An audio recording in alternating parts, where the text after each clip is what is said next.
আমার বাড়িতে এখন মা আছে, আর মা থাকা মানেই তো আবদারের একদম ঝুড়ি, তাই না? তো সেই জন্য মাকে যথারীতি আবদার করে বসলাম, মা তোমার হাতে আজকে পরোটা খাবো।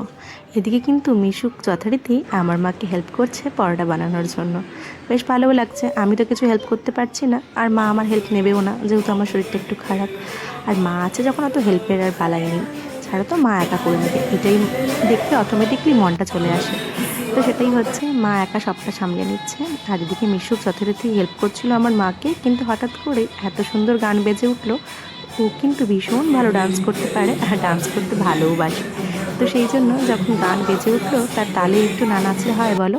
এদিকে হঠাৎ করে দেখলাম বর আবার রেডি হয়ে গেছে। হ্যাঁ, বুঝতে পেরেছি যে একটু নিজের প্রতি টাইম পেয়েছে, যে বাইরে ওয়ার্কআউট করবে বলে। আসলে সত্যি তো, বাড়িতে এতটাই ব্যস্ত থাকে বাচ্চা নিয়ে, আমি ব্যস্ত থাকি, ও এলে ওর উপরে তখন বাচ্চা দিয়ে বিভিন্ন কাজ আমাকে করতে হয়, বা ওকে কাজ করতে হয়, হয়তো আমি বাচ্চাটা দেখি, এভাবেই হয়। তখন আর নিজের জন্য একদম সময় বের করা হয় না। তাই যখন যে সময় বের করতে পারে, তখন সেই নিজের কাজটা করে নেওয়ার চেষ্টা করে। যেমন আমি এখন ইয়োগা ক্লাসে নতুন করে ভর্তি হয়েছি, আমার শরীরের প্রবলেমের জন্যই ভর্তি হয়েছি। তো ওকে ওর কাছে রেখেই ও অফিস থেকে আসার পরে আমি ইয়োগা ক্লাসে যাই, বা কখনও আমি সকালবেলা ওরা যখন ঘুমিয়ে থাকে তখন ইয়োগা ক্লাসে যাই। আর এদিকে মা যা পরোটা করছে, চারিদিকে গোটা বাড়ি মোমো করছে পরোটার গন্ধতে, জানো তো ভীষণ ভালো লাগছে। রাত্রেবেলা আজকে মনে হয় জমিয়ে পরোটা খাবো। পরোটার সঙ্গে কি হবে এখনও মেনু ঠিক করা হয়নি, হয় আলুর তরকারি, নাহলে আলুর দম, যে কোনো একটা তো হবেই। আর এদিকে মিশুক কিন্তু ভীষণভাবে ব্যস্ত বাবার সাথে ডান্স করার জন্য, কিন্তু বাবা তো ওয়ার্কআউটে যাবে, সেই ফাঁকে একটু বাবা ডান্স করে নিল, ওয়ার্কআউটে যাওয়ার আগে ওকে একটু এন্টারটেনমেন্ট করে নিল। যেভাবে যে পারে তখন ওকে এন্টারটেনমেন্ট করার চেষ্টা করে। আর মিশুক কিন্তু এখন ভালোই বুঝতে পারে, জানো তো, কেউ জুতো পরছে মানে সে যে টাটা বাই বাই যাবে, সেটা কিন্তু ভালোই বুঝতে পারে।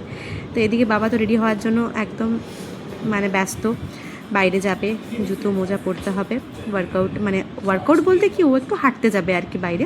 তো এটা তো বুঝতেই পারছে, বাবা জুতো পরছে মানে বাইরে যাবেই, সেই জন্য কিন্তু দেখবে বাবার পিছু পিছুই থাকবে। যাই হোক, এদিকে যেভাবে হোক ম্যানেজ করে ওকে তো বেরোতে হবেই। আর যেহেতু আমরা বাড়িতে আমি আর এখন মা আছে দুজনে, মোটামুটি ম্যানেজ হয়ে যাবে, চাপ নেই। আর বর এই সময়টা বের করেছে একদম নিজের ব্যক্তিগতভাবে, মানে নিজেকে সময় দেওয়ার জন্য। আর এটা আমরা এখন প্রায় চেষ্টা করি যে নিজেকে 1 ঘন্টা হলেও সময় দেওয়া ভীষণ দরকার।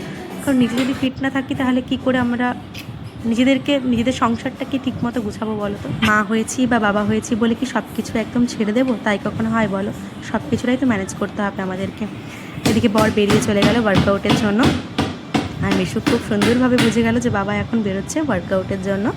ছোট হলে কি হবে, সব কিছু কিন্তু খুব সুন্দর করে বোঝে এবং খুব সুন্দরভাবে আন্ডারস্ট্যান্ডিং করে নেয় সবার সাথে, জানো তো। বেশ মজাও লাগছে, মাও আছে এখন, মিশুকে খুব এনজয় করছে মায়ের সাথে।